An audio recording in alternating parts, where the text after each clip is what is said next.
Chapitre 64, Jésus ressuscité.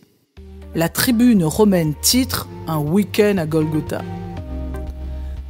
Nos confrères journalistes et nous-mêmes allions passer un week-end à Golgotha, près des soldats des principaux sacrificateurs, mais légèrement en retrait, pour ne pas gêner la lourde tâche de la garde du sépulcre de Jésus. C'était pour eux, comme pour nous, une surveillance de principe. Bonsoir à tous ceux qui nous suivent sur notre chaîne La Tribune Romaine. Nos confrères journalistes et nous-mêmes sommes allés passer un week-end à Golgotha, auprès des soldats des principaux sacrificateurs, légèrement en retrait pour ne pas gêner la lourde tâche de la garde du sépulcre de Jésus. C'était pour eux, comme pour nous, une surveillance de principe. Les soldats étaient sereins, joyeux. La grande et lourde pierre avait été roulée, scellée, donc pas de quoi s'inquiéter. Le mort était mort. Le samedi, le jour du Shabbat, il ne se passe absolument rien. Mais pour nous, journalistes, nous avions reçu l'ordre de ne quitter les lieux sous aucun prétexte. À l'aube du dimanche matin, nous avons été réveillés et secoués par un fort tremblement de terre. Nous étions tous affolés quand nous avons vu descendre une forme et rouler la pierre sans aucun effort.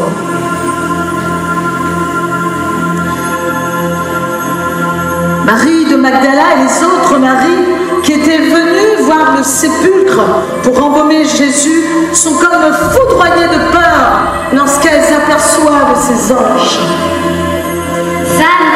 Femme, ne vous épouvantez pas.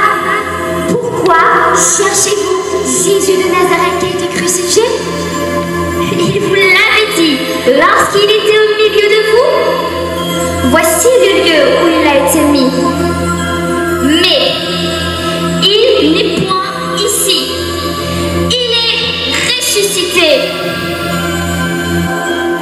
Vous direz aux disciples que vous connaissez bien qu'ils doivent retourner dès maintenant en Galilée pour retrouver et rencontrer Jésus. C'est là qu'ils le verront. Ne perdez pas de temps. Jésus les attend. Elles partirent, saisies de frayeur, vers les 11 disciples.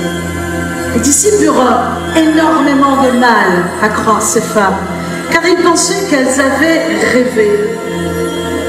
Mais alors, elles étaient plusieurs à avoir rêvé le même rêve et à dire la même chose. Nous-mêmes, nous étions affolés et en même temps remplis de quelque chose d'extraordinaire, de très particulier. Nous étions à la fois dans la confusion, dans l'étonnement et l'émerveillement. Nous-mêmes, nous ne comprenons pas ce qui se passe exactement. Apparemment, ce Jésus est ressuscité. Nous avons donc quitté Jérusalem pour la Galilée. À nouveau, nous sommes au cœur de l'actualité. Il devient, minute après minute, de l'histoire avec un grand H. Les pages de l'histoire de l'humanité s'écrivent devant nos yeux et vont remplir les